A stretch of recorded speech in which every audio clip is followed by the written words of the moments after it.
Danny Koker has built his life around three passions: motorcycles, cars, and music.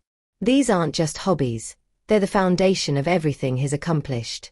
From his early days working on vehicles in his father's garage to becoming the face of one of cable television's most successful reality shows, Koker's journey represents the American dream with a rock and roll edge.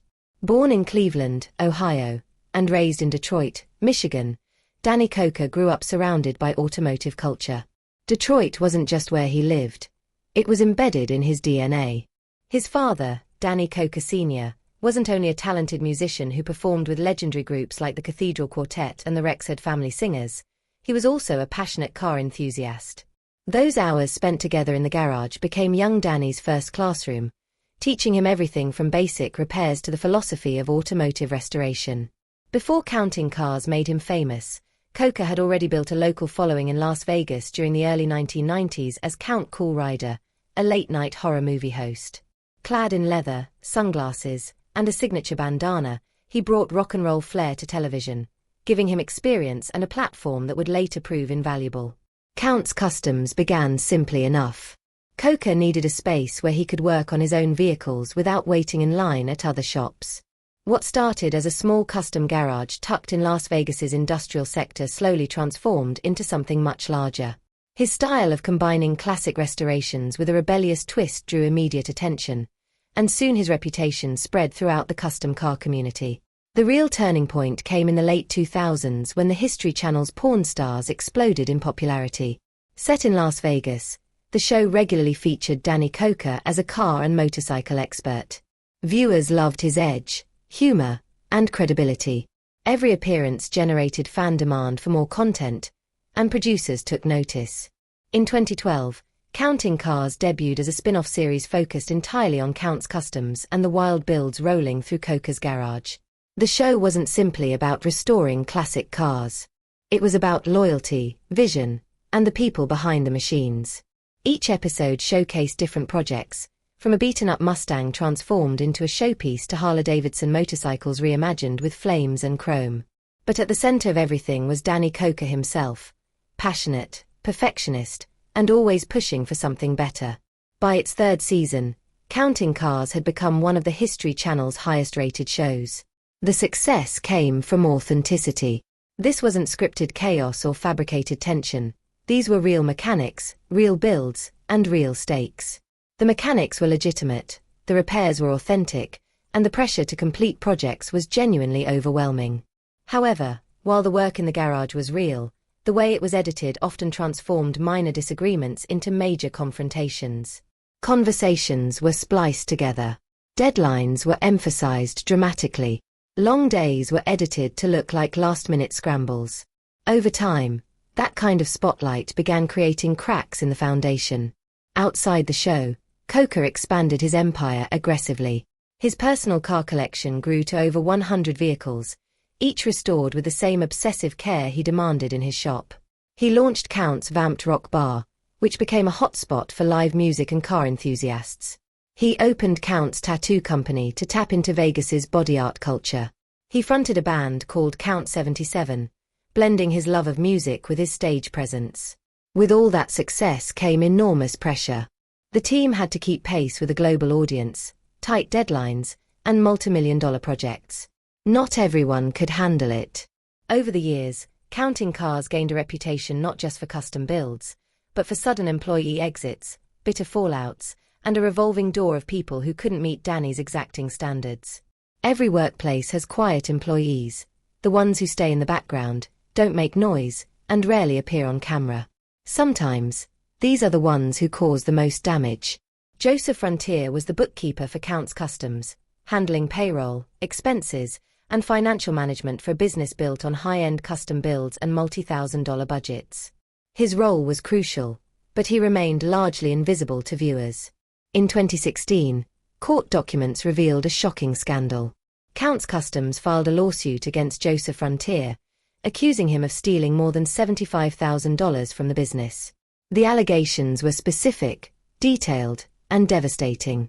According to the lawsuit, Frontier allegedly used company funds for personal expenses, including a substantial down payment on a Range Rover and multiple airline tickets for private travel. But the theft wasn't his only offense. He allegedly forged Danny Koker's signature on several documents and misrepresented financial records to cover his tracks. For a company that prided itself on trust, loyalty, and blue-collar values, this was a gut punch. Counts Customs wasn't just a business. It was a family. For someone in a position of responsibility to betray that trust so blatantly was personal. The lawsuit also named Randstad USA, the staffing agency that placed Frontier, claiming they failed to properly vet him or disclose problematic issues from his previous employment history. Danny Koker alleged that Randstad had sent him a ticking time bomb and then disappeared. What made the situation even more remarkable was how completely Frontier vanished afterward. Unlike other cast members who later resurfaced on social media or in interviews, Joseph Frontier went completely off the grid. On the show itself, his exit was handled with eerie silence. No on-camera confrontation, no explanation from Danny, no goodbye. He simply disappeared from the series without a trace. In the early seasons of Counting Cars, Scott Jones was the person who kept everything in line, while Danny Koker was the heart and soul of the shop, and the crew focused on turning wrenches and spraying paint. Scott tracked budgets, enforced timelines, and sometimes said no. As shop manager and bookkeeper during the show's first 2 seasons, Scott didn't win fans with warmth or flashy style. He was blunt, numbers-focused, and clearly more interested in protecting the bottom line than entertaining audiences. That made him polarizing, but in a business where custom cars cost tens of thousands to build and deadlines constantly loomed, his presence was essential.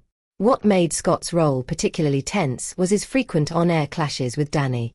While Danny made emotional, gut-driven decisions approving expensive parts or greenlighting spontaneous redesigns, Scott constantly pulled him back to financial reality. Viewers watched this friction play out repeatedly, Scott warning that a project was over budget or behind schedule while Danny pushed back hard. It was real tension that didn't always make for comfortable chemistry on set. Then, without much warning, Scott was gone.